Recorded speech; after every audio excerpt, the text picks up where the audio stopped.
எல்லாருக்கும் வணக்கம். நாம எல்லாருமே கேள்விப்பட்டிருப்போம். ஏன் உலகமே கொண்டாடுற திருக்குறள். அதோட முதல் படியில நாம இன்னைக்கு ஒன்ன காலடி எடுத்து வைக்க போறோம். இது வெறும் ஒரு குறள் இல்ல, ஒரு பெரிய பயணத்தோட ஆரம்பம்.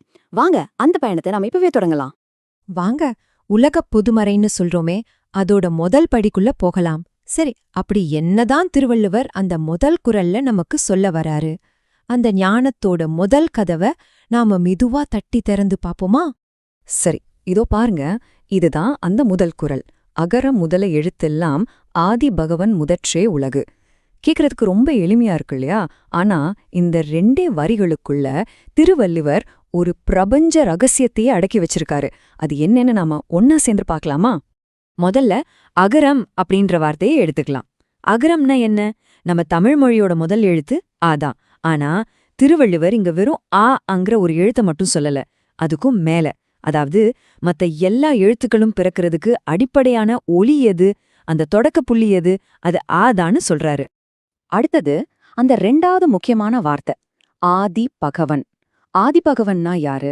சிம்பிளா சொல்லணும்னா எல்லாத்துக்கும் முன்னாடி இருந்த கடவுள், தொடக்கத்துல இருந்த இறைவன். நாம பாக்குற, உணர்ற, ஏன் இந்த முழு பிரபஞ்சத்துக்கே மூல காரணம் அவர்தான் சொல்றாங்க. அவர்தான் எல்லா தொடக்கங்களுக்கும் தொடக்கம். கடைசியா உலகு. உலகுனா என்ன?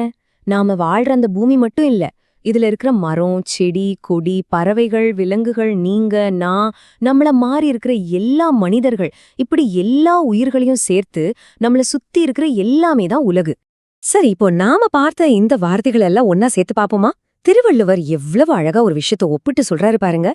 எப்படி நம்ம தமிழ் எழுத்துக்கள்லாம் ஆங்கிற முதல் ஒலியிலிருந்து தொடங்குதோ, அதே மாதிரி இந்த முழு உலகமோ, இந்த பிரபஞ்சமோ ஆதி பகவான்கிற ஒரே ஒரு மூலத்துல இருந்தா உருவாகி இருக்கு.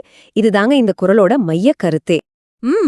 இது இன்னும் சிம்பிளா உங்களுக்கு புரியணும்னா ஒரு சின்ன கதை மாதிரி சொல்லட்டுமா? இல்ல, ஒரு கேள்வி கேக்குறேன். ஒரு பெரிய நல்லா கிளையெல்லாம் விட்டு வளர்ந்த ஒரு ஆலமரம் இருக்குன்னு வச்சுக்கோங்க. அதோட தொடக்கம் எதுவா இருக்கும்? யோசிச்சு பாருங்க. கரெக்ட், நீங்க நினைச்சது சரிதான். அதோட ஆரம்பம் ஒரு குட்டியூண்டு விதை, அவ்வளோதான். அந்த சின்ன விதை மாதிரி தாங்க நாம பாக்குற இந்த பிரம்மாண்டமான உலகத்தோட தொடக்கமும் அந்த ஆதி பகவன் தான் அப்படின்னு திருவள்ளுவர் நமக்கு ரொம்ப அழகா புரிய வைக்கிறாரு. எல்லாத்துக்கும் மூலம் அவர்தான். சொல்லப்போனா இந்த பிரபஞ்சத்தோட விதையே அவர்தான். அப்போ இந்த ஒரே ஒரு குறள் மூலமா நமக்கு என்ன கிடைக்குது? இது நமக்குள்ள ஒரு பெரிய நம்பிக்கையை விதைக்குது இல்லையா?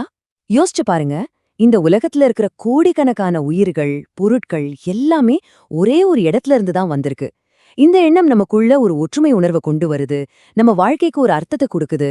நாம யாரும் தனியா இல்ல, நாம எல்லாரும் ஒரு பெரிய படைப்போட ஒரு சின்ன பகுதிங்கிற நம்பிக்கைய தருது. சரி, இந்த விளக்கத்தோட இறுதியில உங்ககிட்ட ஒரு சின்ன கேள்வி. இந்த முழு பிரபஞ்சத்துக்கே ஒரு மூலம், ஒரு தொடக்கம் இருக்குன்னா, உங்க வாழ்க்கையோட மூலம் எது? நீங்க செய்யற ஒவ்வொரு செயலுக்கும் தொடக்கப்புள்ளி எது? இத பத்தி நீங்க கொஞ்சம் யோசிச்சு பாருங்க. நாம அடுத்த விளக்கத்துல சந்திப்போம். நன்றி.